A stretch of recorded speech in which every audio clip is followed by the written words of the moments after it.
chuan mizo chaw nge kan nei le dona hei vok sarep an tam ne na chum ania vaimim sor ania me hloi bai purun chung bol sam tok te marcha pickle alu ni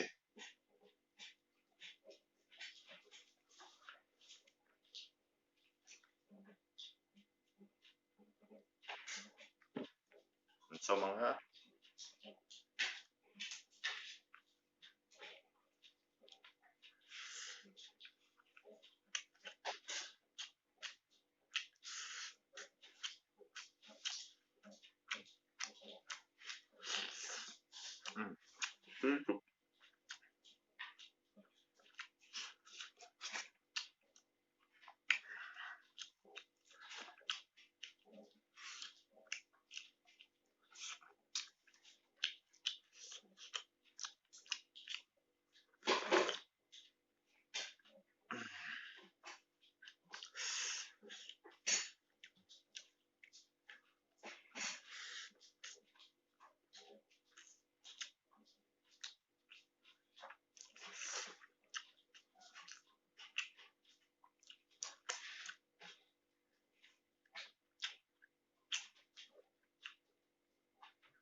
tui thok này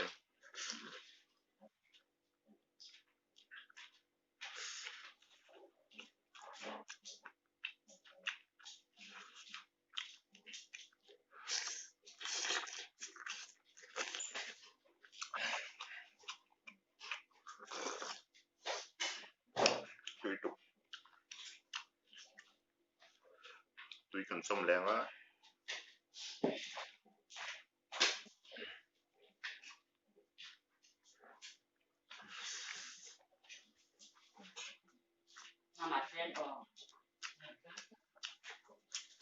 áp thảo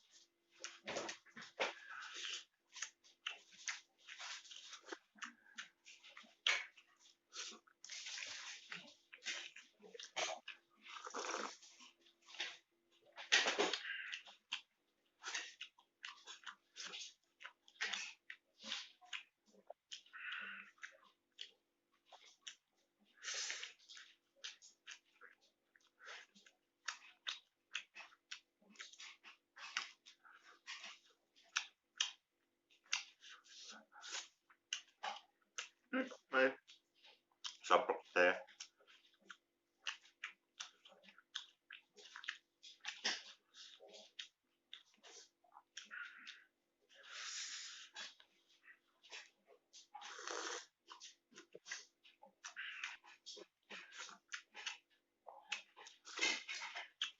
pickle pot tui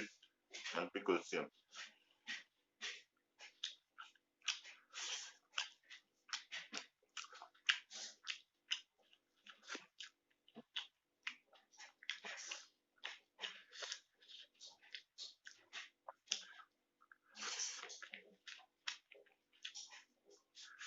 tổng thể cứ tôi nó chạy đầu cắn lạc với so cắn lạc với đó này hey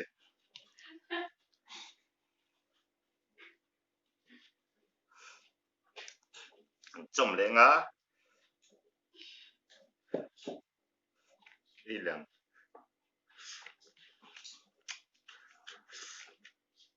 mặt thảo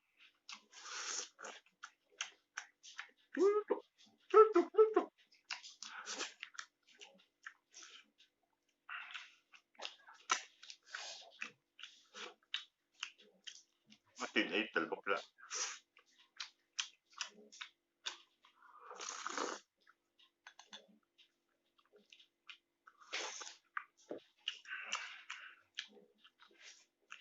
tôi dùng bột có túi khóc này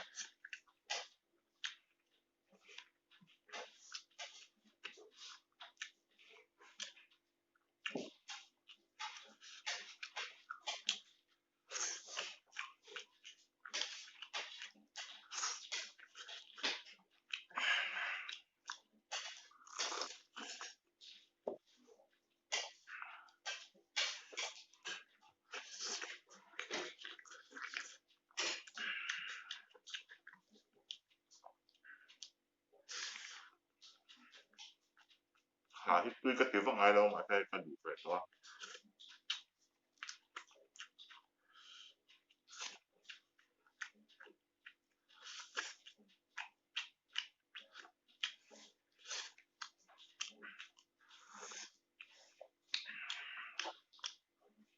Bên thôi lại mai tạm tốc về lần bảy phút này bọc bòn tên này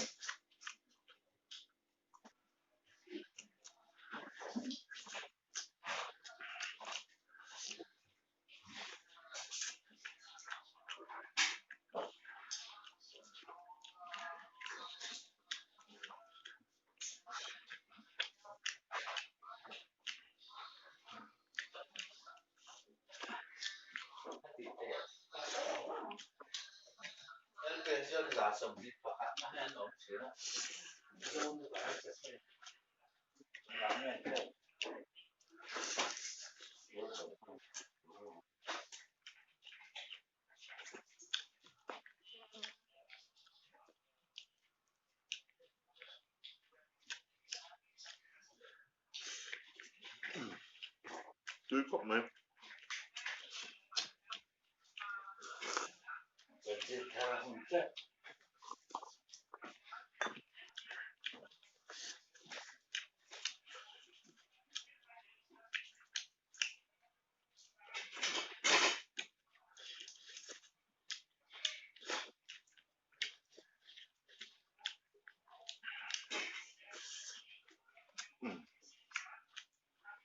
qua tớ lại mày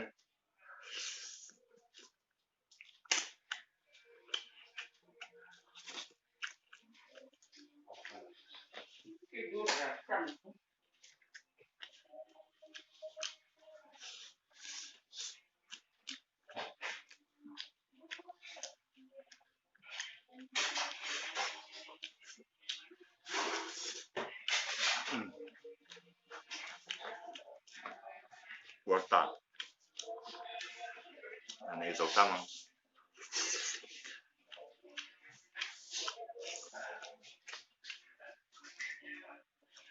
tươi cốc mày tươi nó tục này là cái thấy cái ấy liền digestion nó tan